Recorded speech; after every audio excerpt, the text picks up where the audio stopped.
당신이 6개월 할부로 지른 그 400만 원짜리 명품 백, 사실 원가는 치킨 4마리 값인 8만 원이라는 거 알고 계셨나요? 브랜드는 당신에게 가치를 판다고 말합니다. 하지만 실제로는 당신의 결핍을 비싸게 사가고 있죠. 화려한 쇼윈도 뒤, 불법 체류자가 공장에서 찍어낸 가방에 인생을 걸고 있는 건 아닌지 점검이 필요합니다. 왜 샤넬은 오픈런이 사라지고 에르메스는 여전히 콧대가 높을까요? 당신이 몰랐던 명품 계급 사회의 뒷면과 브랜드들이 절대 말해주지 않는 가격표의 비밀, 지금부터 시작합니다. 솔직히 말해봅시다. 우리가 명품을 사는 이유가 뭡니까? 품질이 좋아서 오래 쓸 수 있어서라고 변명하지만 가슴에 손을 얹고 생각해보세요. 로고가 없는 400만 원짜리 가방이라면 샀을까요? 최근 이탈리아 법원 판결로 드러난 디올 레이디백의 제조 원가는 충격적이었습니다. 매장가 380만 원짜리 가방의 공장 출고가는 고작 8만 원, 80만 원이 아니라 8만 원입니다. 여기서 말하는 원가는 가죽, 지퍼, 안감, 공인비를 모두 포함한 금액이죠. 마진율이 무려 98%에 달합니다. 이게 무슨 뜻인지 아십니까? 당신이 지불한 돈의 98%는 가방이라는 물건값이 아닙니다. 브랜드가 만들어낸 환상, 즉 이미지 값이라는 겁니다. 100만 원짜리 물건을 팔면 98만 원이 남는 장사죠. 이건 제조업의 마진이 아닙니다. 사실상 금융상품에 가까운 수익률이에요. 경제학에는 배불런 효과라는 용어가 있습니다. 가격이 오를수록 오히려 수요가 늘어나는 기현상을 말하죠. 명품 브랜드들은 이 심리를 누구보다 잘 이용합니다. 그들은 가격을 품질의 지표가 아닌 배타성의 장벽으로 사용해요. 비쌀수록 아무나 가질 수 없게 되고 그것을 소유함으로써 내가 특별한 사람이 된 것 같은 착각을 불러일으키는 거죠. 이것은 마치 온라인 게임과 똑같습니다. 능력치에는 아무런 영향이 없는 캐릭터 스킨 하나에 수십만 원을 쓰는 게이머들, 비웃으셨나요? 현실은 더합니다. 우리는 기능적으로 5만 원짜리 에코백보다 못한 가죽 가방에 수백만 원을 지불하고 있어요. 지금 사고 싶은 그 물건의 브랜드, 로고를 머릿속에서 지워보십시오. 로고가 없는 상태에서도 그 가격을 지불할 의향이 있습니까? 아니요라는 답이 0.1초 만에 나온다면 당신은 제품이 아니라 브랜드의 마케팅 비용을 대신 내주려는 중입니다. 이탈리아 장인이 한 땀 한 땀 만들어서 비싸다. 아직도 이 말을 믿으시나요? 명품 브랜드들이 가격을 올릴 때마다 앵무새처럼 반복하는 핑계가 있습니다. 최고급 인력의 인건비가 상승해서 숙련된 장인의 손길이 필요해서 우리는 이 말을 믿고 기꺼이 지갑을 열죠. 백발의 장인이 알프스 산맥 아래 공방에서 바느질을 하는 상상을 하면서요. 하지만 현실은 잔혹 동화에 가깝습니다.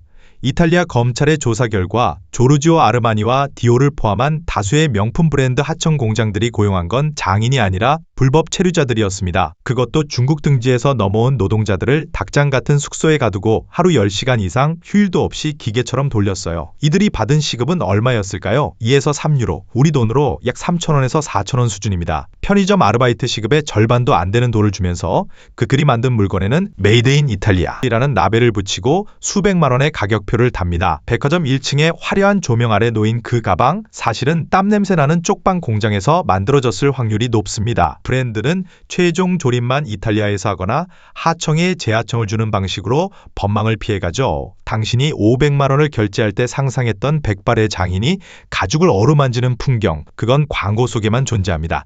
슈퍼페이크, 일명 짝퉁 시장이 커지는 이유도 여기에 있어요.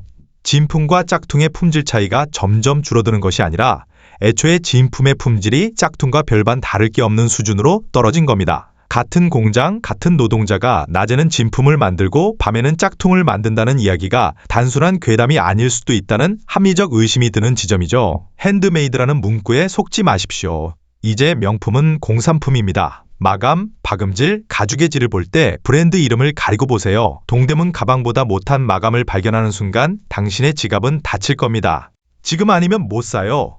전국에 딱 한 점 남았습니다. 매장 직원의 이 말 과연 사실일까요? 백화점 오픈런, 새벽부터 텐트를 치고 기다리는 사람들. 명품 브랜드들은 이 줄을 보며 샴페인을 터뜨립니다. 이 줄이야말로 그들이 가진 권력의 척도이기 때문이죠. 도대체 왜 우리는 내 돈을 쓰면서도 이렇게 굽신거려야 하는 걸까요? 이것은 철저하게 계산된 희소성 전략 때문입니다. 에르메스나 샤넬 같은 최상위 브랜드들은 물건이 있어도 팔지 않습니다. 재고가 쌓이면 할인을 해서 파는 게 상식적인 경제 논리지만 이들은 차라리 재고를 불태워버려요. 이를 번호프 전략이라고 하죠. 과거 버버리가 400억 원어치의 재고를 소각했다가 비난을 받은 적이 있습니다. 왜 그럴까요? 시장에 물건이 흔해지면 브랜드 가치가 떨어진다고 믿기 때문이에요. 그들은 인위적으로 공급을 조절해 당신을 안달나게 만듭니다. 페라리의 창업자 엔초 페라리는 수요보다 딱 한 대 덜 만들어라 라는 말을 남겼습니다. 명품업계는 이 격언을 신처럼 모시죠. 매장에 들어갔을 때 고객님, 오늘 들어온 물건이 딱 하나 남았습니다 라는 말을 듣는 순간 우리의 이성은 마비됩니다. 지금 안 사면 영원히 못 살 것 같은 공포. 포모, 증후군을 자극하는 거예요. 샤넬이나 롤렉스 매장에 가면 텅 빈 진열장을 보게 됩니다. 물건이 없어서가 아닙니다. 창고에 쌓여 있어도 꺼내주지 않는 거죠. 당신을 줄 세우고 기다리게 하고 애타게 만들어서 결국 물건을 손에 넣었을 때 감사합니다 라고 인사하게 만드는 것. 이것이 그들의 고도화된 길들이기 수법입니다. 돈을 내는 건 손님인데 왜 손님이 물건을 파는 사람 눈치를 봐야 합니까? 주객이 전도된 이 상황 자체가 명품 마케팅의 승리예요. 지금 아니면 못 산다는 생각이 들 때 그 즉시 매장을 나오십시오. 인위적인 희소성은 당신의 불안을 먹고 자랍니다. 그 물건은 1년 뒤에도 10년 뒤에도 중고시장에 넘쳐날 것입니다. 조급함은 호갱이 되는 지름길이에요. 그렇게 콧대 높던 샤넬이 왜 최근 역성장을 기록하고 오픈런 줄이 사라졌을까요? 지난 몇 년간 대한민국을 강타했던 단어 샤넬테크와 롤테크. 명품 가방이나 시계를 사두면 가격이 올라서 돈을 번다는 명품 재테크 열풍이 불었습니다. 샤넬은 지난 5년간 가격을 2배 가까이 올렸어요. 오늘 사는 게 제일 싸다라는 말이 격언처럼 돌았죠. 클래식 미디엄 백이 1,400만 원을 넘어가면서 심리적 저항선을 건드린 겁니다. 문제는 가격은 올렸는데 너무 많이 팔았다는 거예요. 명품의 핵심은 희소성인데 너도 나도 샤넬백을 들고 다니니 더 이상 특별해 보이지 않게 됐죠. 편의점 갈 때도 들고 가는 가방이 되어버린 순간 샤넬은 그저 비싼 가방으로 전락했습니다. 비유하자면 이렇습니다. 동네 맛집이 갑자기 가격을 호텔 식당 수준으로 올렸는데 서비스나 맛은 그대로고 심지어 옆집 철수도 뒷집 영희도 다 거기서 밥을 먹고 있는 상황이에요. 2024년 거품이 터지기 시작했습니다. 중고 명품 시장의 시세가 폭락하고 있어요. 오픈런을 해서 1,000만 원에 샀던 가방을 되팔려고 보니 매입가가 500만 원도 안 되는 경우가 수두룩합니다. 경기가 어려워지면서 명품을 사려는 사람은 줄었는데 카드값을 막기 위해 명품을 내다 파는 사람은 급증했기 때문이죠. 진정한 부자들은 개나 소나 드는 가방이라며 샤넬을 떠났고 무리해서 사던 중산층은 이 가격이면 차라리 라며 지갑을 닫았습니다. 양쪽 모두에게 외면받는 최악의 수가 된 거예요. 해당 제품의 중고 거래 사이트 최근 거래가를 검색해 보십시오. 매장가보다 낮은 가격에 거래되고 있다면 그건 투자가 아니라 그냥 비싼 소비입니다. 자산 가치 0원으로 계산하고도 사고 싶을 때만 결제하세요. 반면 에르메스는 불황에도 끄떡 없습니다. 도대체 샤넬과 뭐가 다르길래 그럴까요? 에르메스는 철저하게 고객을 차별합니다.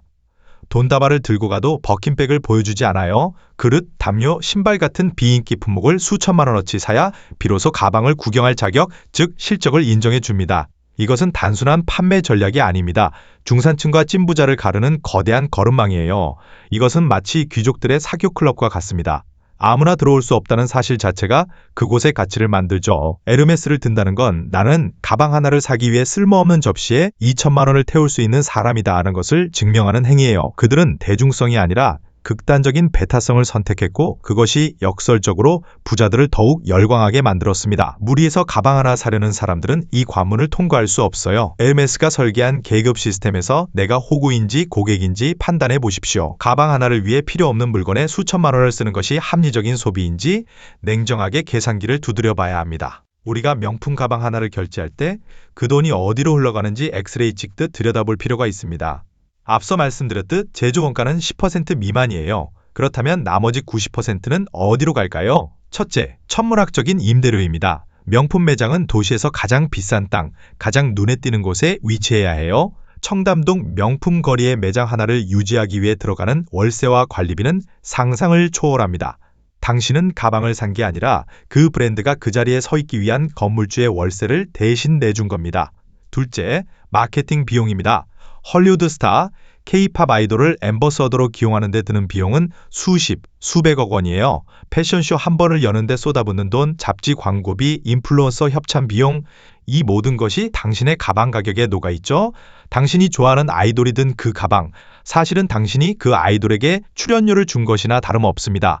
셋째, 매장 경험 비용입니다. 매장의 대리석 바닥, 화려한 샹들리에, 직원들의 유니폼, 고객에게 제공하는 웰컴 드링크, 이 모든 서비스 비용이 제품 가격에 포함되어 있어요. 대접받는 기분을 느꼈다면 당신은 그 기분에 대해 아주 비싼 청구서를 받은 셈이죠. 결국 명품 가격의 대부분은 제품이 아니라 포장지에 들어갑니다. 알맹이보다 포장지가 더 비싼 선물을 샀다는 사실을 깨닫는 순간 명품에 대한 환상은 깨질 수밖에 없어요. 브랜드의 헤리티지 스토리에 현혹되지 마십시오. 창립자의 철학이 아무리 훌륭해도 지금 그 회사를 운영하는 건 주파나를 튕기는 거대 자본입니다. 스토리는 마케팅팀이 쓴 소설일 뿐 품질 보증서가 아니에요. 진짜 0.1%의 부자들은 왜 에르메스 로고조차 촌스럽다고 할까요? 여기서 재미있는 역설이 발생합니다. 진짜 부자들, 소위 올드머니들은 오히려 로고가 보이지 않는 옷을 입기 시작했다는 점이에요. 마크 저커버그나 빌 게이츠 같은 거부들의 패션을 떠올려 보세요. 그들은 늘 수수한 회색 티셔츠나 헐렁한 니트를 입고 다닙니다. 물론 그 옷들이 싼 건 아닙니다. 저커버그가 입은 회색 티셔츠는 브루넬로 쿠치넬리라는 브랜드의 제품으로 한 벌에 60만 원이 넘어요. 하지만 중요한 건 그 옷 어디에도 브랜드 로고가 박혀있지 않다는 점이죠. 그들은 남에게 나 돈 많아라고 과시할 필요가 없습니다. 이미 세상이 다 아니까요. 최근 유행하는 콰이어트 럭셔리, 즉 조용한 명품 트렌드는 이런 과시적 소비에 대한 피로감에서 시작되었습니다. 진짜 럭셔리는 남에게 보여주는 로고 플레이가 아니라 나만 아는 디테일과 품질에 있다는 것을 사람들이 깨닫기 시작한 거예요. 반면 로고가 크게 박힌 벨트, 가슴팍에 큼지막하게 쓰인 브랜드 네임, 이건 사실 나 이제 돈 좀 벌었어, 알아봐줘 라고 외치는 신흥부자들의 유치한 과시로 여겨집니다. 진짜 상류층은 아는 사람만 알아보는 소재와 핏 디테일에 집중하죠. 로고 플레이에 집착하는 순간 당신은 역설적으로 나는 아직 명품으로 나를 포장해야 하는 사람입니다 라고 자백하는 꼴이 됩니다. 타인의 시선을 위한 소비인지 나의 만족을 위한 소비인지 구분하십시오. 로고가 지워졌을 때 그 물건이 초라해 보인다면 그것은 당신의 자존감을 채워주지 못합니다. 진짜 부자는 브랜드가 자신을 빛내주길 바라지 않아요. 자신이 브랜드를 빛낼 뿐이죠. 명품 제국의 불패신화는 끝났습니다. 숫자가 증명합니다. 구찌를 보유한 케어링 그룹의 영업이익은 반토막이 났고 명품 업계의 황제 LVMH조차 매출 성장이 둔화되었어요. 버버리는 브랜드 이미지를 높이겠다며 가격을 올렸다가 처참한 실적을 기록하고 다시 저가 정책을 고민하는 굴욕을 맛보고 있습니다. 왜 이런 일이 벌어질까요? 전 세계적인 경기 불황 탓도 있지만 더 근본적인 이유는 호갱이었던 중산층 소비자들이 깨어나고 있기 때문이에요. 영리한 지세대는 더 이상 맹목적으로 명품을 추종하지 않습니다. 그들은 명품 대신 개성 있는 디자이너 브랜드를 찾거나 빈티지를 리폼해서 입는 것을 더 쿨하다고 여기죠. 중국 시장의 침체도 결정타였습니다. 명품 업계의 큰손이었던 중국인들이 지갑을 닫자 거품이 순식간에 꺼지고 있어요. 이제 명품 브랜드들은 생존을 걱정해야 할 처지입니다. 그들이 그토록 도도하게 굴었던 것은 그래도 너희는 살 거잖아 라는 오만함 때문이었는데 소비자들이 안 사요 라고 외치는 순간 그들의 권력은 모래성처럼 무너집니다. 지금은 명품 브랜드의 몰락이 아니라 정상화 과정입니다. 비정상적으로 높았던 가격과 위상이 제자리를 찾아가는 중인 거죠. 지금 무리해서 명품을 사는 건 떨어지는 칼날을 잡는 것과 같습니다. 브랜드 가치가 하락 국면에 접어든 시점이에요. 세일 소식, 재고 처리 소식이 들려올 때까지 기다리십시오. 급한 건 당신이 아니라 그들입니다. 그렇다면 우리는 영원히 명품을 사지 말아야 할까요? 아니요, 주인이 되라는 겁니다. 마지막으로 우리의 내면을 들여다봐야 합니다. 명품 회사의 마케팅이 아무리 교묘해도 결국 카드를 긁는 건 우리 자신이니까요. 심리학에서는 이를 파노플리 효과라고 부릅니다. 특정 물건을 사면 그 물건을 사용하는 상류층 집단에 소속된 것 같은 환상을 느끼는 현상이에요. 우리는 불안한 시대에 살고 있습니다. 내 집 마련은 요원하고 월급만으로는 계층 이동이 불가능해 보이죠. 이런 무력감이 들 때 명품 가방은 가장 손쉽게 얻을 수 있는 성공의 증표처럼 느껴집니다. 400만 원짜리 가방을 사는 순간만큼은 나도 꽤 괜찮은 사람이 된 것 같은 도파민이 터져 나오니까요. 명품 브랜드는 바로 이 결핍을 먹고 자랍니다. 당신의 낮은 자존감, 남들에게 무시당하고 싶지 않은 공포, 뒤처지면 안 된다는 불안감. 그들은 물건을 파는 게 아니라 위로와 계급장을 팔고 있는 거예요.